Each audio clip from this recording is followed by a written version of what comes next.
Salam hər kəsə. Bu gün sizinlə həm çox ləzzətli, həm də hazırlaması olduqca asan olan bir axşam yeməyi hazırlayırıq. İnanın, dadı damağınızda qalacaq. İlk olaraq soğanlarımızı xırda-xırda doğramaqla başlayırıq.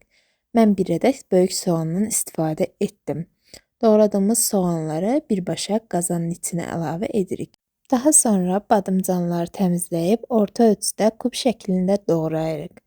Yeməyimizə rəng və xüsusi dad qatması üçün yaşıl biberləri eyni qaydada doğrayıb tavaya əlavə edirik.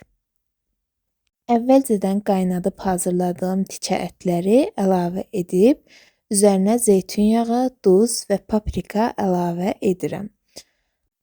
Qoyuruq yeməyimizi bişməyə.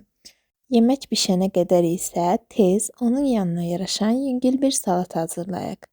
Kələmi nazik-nazik doğrayırıq və üzərinə qatıq, duz və nanə qurusu əlavə edirik. Bütün inqridiyentləri yaxşıca qarışdırırıq. Bu salat həm çox təravətlidir, həm də ət yeməklərinin yanına inanılmaz yaraşır və beləcə isti-isti şirəsini salmış dadlı ətli tərəvəz yeməyimizi və yanında soyuq kələm salatımızı boşqaba çəkirik. Görünüşü belə adamı acıdırır. Həm çox yüngül, həm də çox doyumlu süfrə oldu. Hazırlayacaq olan hər kəsə indidən nuş olsun. Videonu bəyənməyi unutmayın.